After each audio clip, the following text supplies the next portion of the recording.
കരിപ്പൂരിൽ നിന്നും ദുബായിലേക്ക് പുറപ്പെടേണ്ട സ്പൈസ് ജെറ്റ് വിമാനം വൈകുകയാണ്.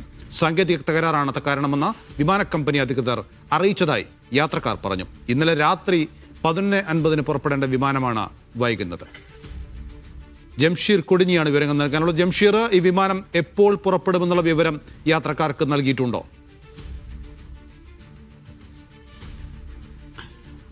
നൗഫൽ, ഇന്നലെ രാത്രി 11:50 പുറപ്പെടേണ്ട വിമാനമാണ്. ഈ വിമാനത്തിൽ ഏതാണ്ട് 200-നടുത്ത് യാത്രക്കാരുണ്ട്, കുട്ടികൾ ഉൾപ്പെടെയുള്ള യാത്രക്കാരുണ്ട്. അവർ ഇന്നലെ രാത്രി ഈ വിമാനത്താവളത്തിൽ എത്തിയപ്പോഴാണ് വിമാനത്തിന് സാങ്കേതിക തകരാറാണ്, പുറപ്പെടാൻ കഴിയില്ല എന്നുള്ള വിവരം ലഭിക്കുന്നത്. പിന്നീട് ഇത് എപ്പോൾ പുറപ്പെടുന്നത് സംബന്ധിച്ചോ അല്ലെങ്കിൽ അതിന്റെ തകരാർ പരിഹരിക്കുന്നത് സംബന്ധിച്ചോ അപ്പോൾ ഒരു വ്യക്തത ഉണ്ടായിരുന്നില്ല. പിന്നീട് ഇവർക്ക് ഫുഡ് ആൻഡ് അക്കോമഡേഷൻ നൽകാമെന്ന് കമ്പനി അധികൃതർ പറഞ്ഞിരുന്നുവെങ്കിൽ പോലും രാത്രി ഏറെ വൈകി താമസ സൗകര്യം എന്ന് വെച്ചാൽ അത് മറ്റുള്ളവർക്ക് കൂടെയുള്ള താമസ സൗകര്യം നൽകിയതിനപ്പുറത്ത് ഭക്ഷണമോ മറ്റോ നൽകിയില്ലെന്നാണ് പറയുന്നത്. ഇന്ന് രാവിലെ വീണ്ടും വന്നപ്പോൾ ഇപ്പോഴും വിമാനം പുറപ്പെടാൻ കഴിയില്ല എന്നുള്ളൊരു സമീപനമാണ് നൽകിയത്. അതേസമയം നമ്മൾ ഇപ്പോൾ അല്പം മുമ്പ് ഈ വിമാന കമ്പനി അധികൃതരുമായി ബന്ധപ്പെട്ടപ്പോൾ സാങ്കേതിക തകരാർ പരിഹരിച്ചിട്ടുണ്ട്. എന്നാൽ ഇന്ന് കരിപ്പൂർ വിമാനത്താവളത്തിൽ റൺവേ മെയിൻ്റനൻസിന്റെ ഭാഗമായി അടച്ചിട്ടിരിക്കുകയാണ്.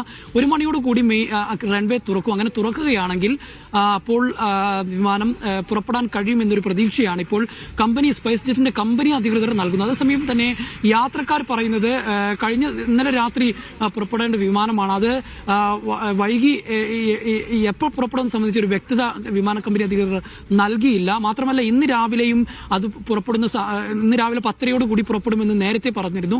എന്നാൽ അപ്പോഴും അത് പുറപ്പെടാൻ കഴിഞ്ഞില്ല എന്നുള്ളതാണ്. ഇങ്ങനെ എപ്പോൾ പുറപ്പെടുന്ന സംബന്ധിച്ച് ഒരു വ്യക്തത യാത്രക്കാർക്ക് കിട്ടിയിട്ടില്ല എന്നാണ് യാത്രക്കാർ പറയുന്നത്. മാത്രമല്ല ദുബായിലേക്ക് പുറപ്പെടേണ്ട സ്പൈസ് ജെറ്റ് വിമാനം കരിപ്പൂരിൽ അനിശ്ചിതമായി വൈകുകയാണ്. എപ്പോഴാണ് പുറപ്പെടുക എന്നുള്ള വിവരം യാത്രക്കാർക്ക് ഇതുവരെ നൽകിയിട്ടില്ല. ജംഷീർ കൊടിഞ്ഞിയാണ് വിവരങ്ങൾ നൽകി.